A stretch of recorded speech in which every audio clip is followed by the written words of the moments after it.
It's my favourite time of the month, so let's do another TBR. Hey everyone, it's Rose and welcome back to my channel. In today's video I am going to be showing you the 10 books I hope to read in June. I usually read more than 10 books in a month, but I'm a mood reader at heart, so I don't think I've ever even completed a 10 book TBR. Last month I read 7 out of the 10, but let's hope that this month will be the month I read them all. So we've got a mix of genres here. I'm in a fantasy slump at the moment. I've read a couple fantasy books back to back that I have not enjoyed.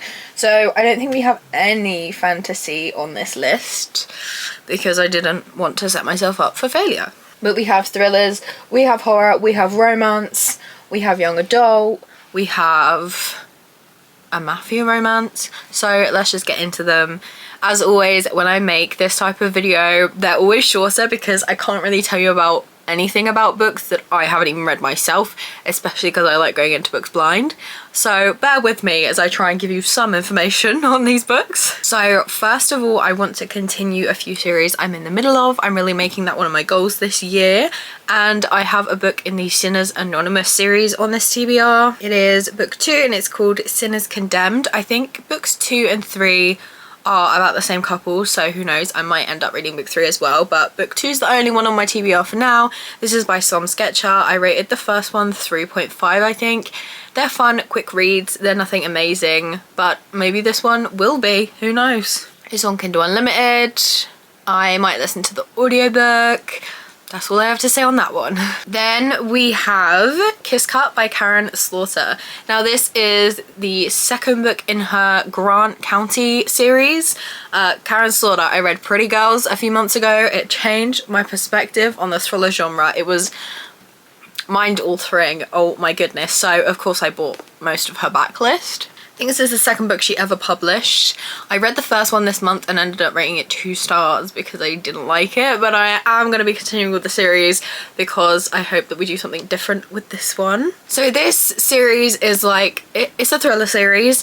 Our main woman is a doctor, but she also does like the autopsies and stuff for her ex-husband who works for the police, and I think there's going to be some sort of like rekindling going on there throughout the series, and they're trying to figure out different cases each book. I think I nearly said each video, oh my god. And this one is about when a teenage quarrel explodes into a deadly shootout. Sarah Linton, paediatrician and medical examiner, finds herself entangled in a horrific tragedy. The autopsy reveals evidence of long-term abuse and ritualistic self-mutilation. Oh my gosh. Okay, so let's hope this one is better than the first one, which is Blindsided. Hopefully we got a little bit more going on in this one. And the last series I'm going to be continuing for the TBR is the Gallagher Girls series by Ali Carter. I know this is a very loved series, and this one is Don't Judge a Girl by Her Cover. It's book 3. Now this is young adult. It's set in a spy school. The themes of female friendship and female empowerment are absolutely amazing. It's a female only school, and it is just, I love the characters so much. It is such a quick fun time each time. I'm on book 3 now. I'm really excited to read it. I know this is going to be a read in one sitting, laugh out loud kind of book. So the next few books are thrillers, and then I have 2 here which I'm not sure if they're thrillers or horror, so we'll save them for afterwards. Here we have a book that was on my May TBR and I just didn't get around to it. That is The Reappearance of Rachel Price by Holly Jackson. Holly Jackson is one of my favourite authors, and the only reason I haven't picked this book up sooner is because I hate the white cover in the UK. So then when I saw the paperback was blue and the sprayed edges were a bonus of course, I then picked it up and now I'm gonna read it.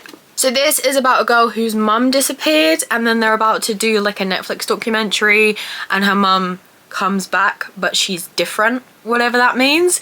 I love Holly Jackson. She always goes out there with the plot twist and out there with the descriptions, and although it is young adult, it is always very upper YA, and I'm just so excited but scared. Then we've got Playing Nice by J.P. Delaney. I think this is the only J.P. Delaney book I haven't read yet. I am a big fan of this author. It says, what if your child was really theirs? And apparently it's a TV series, but I didn't know about that. This is about like someone comes to this guy's house and is like, our babies got switched at birth.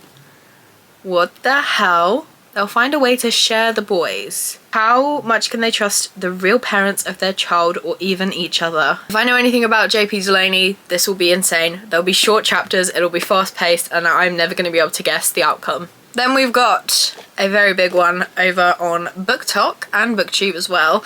We've got No Exit by Taylor Adams. I read, what was it called? The Last Word by Taylor Adams. That was a 4.5 star. It was so good. I had such a good time. And this, I feel like, is more famous than that one. This is about a woman at a rest stop, I think, sees a girl locked in a cage in a van. A kidnapped little girl locked in a stranger's van. No help for miles. What would you do? That's all I know. I love going into thrillers blind, so that's all I want to know, really. The formatting of this book is really weird. Oh, it's printed by Amazon. This is definitely a published book, like TradPub.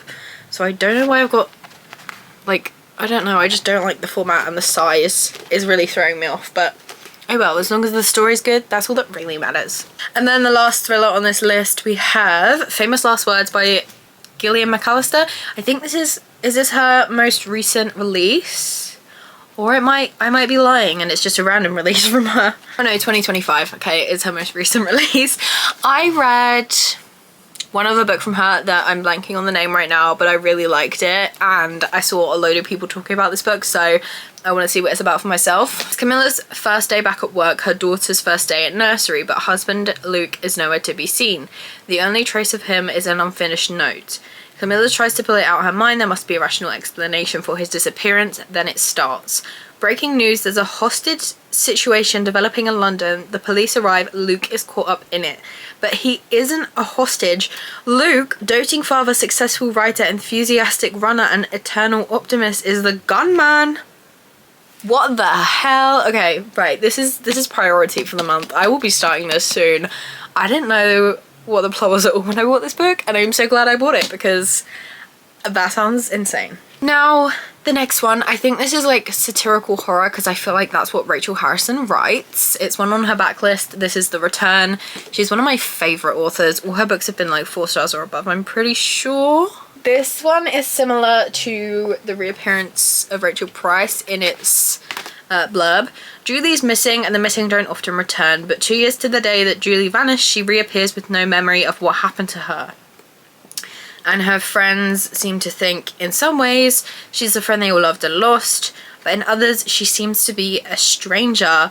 And then this is one of my favorite tropes in thrillers or horror, when they're like snowed in or trapped on an island and it's like forced proximity when something bad's gonna happen, and this says that bad weather traps them inside. So I'm so excited for this book. Then we have another Destiny Sidwell want to read. When it comes to horror, if she finds horror books on her radar, they end up on my radar too, because I feel like we have quite similar tastes when it comes to that.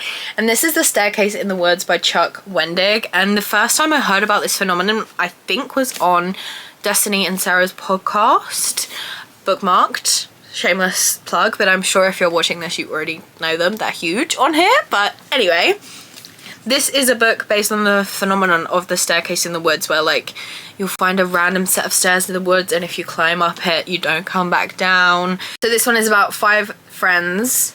They go into a camping trip and one friend walks up and never comes back down the staircase, and then 20 years later the staircase reappears and they're gonna figure out what happened, I guess. I'm excited. I don't know if this is going to take a horror turn or it's going to be a thriller or more of a mystery, more slow paced. I don't really know, but I'm really excited. The final book on my TBR for the month is Mistakes Were Made by Meryl Winsler. This is a sapphic romance between our main girl, and she has a one-night stand with a stranger, and then her best friend the next day invites her to go and meet her mother. And her mother is the stranger she had a one-night stand with. So his best friend's mum, which is insane. I've never read it before, and I'm excited to see what this book does. I think it's going to be really funny and really awkward, but I think I'm going to love it. So those are the 10 books on my June TBR. Let me know where I should start. If you've read any of these, spoiler free, please tell me your thoughts in the comments below, and also let me know what is on your June TBR. I have a good feeling about this month. I think I'm going to get to quite a few books on the list, and I think they're going to be rated highly. I mean, I have no clue, but it's just the vibe I'm getting. Alright, that's it from me. If you'd like to see more from me, please be sure to like and subscribe as I post new videos every single week. I hope you have a lovely day, and I will see you in another video. Bye!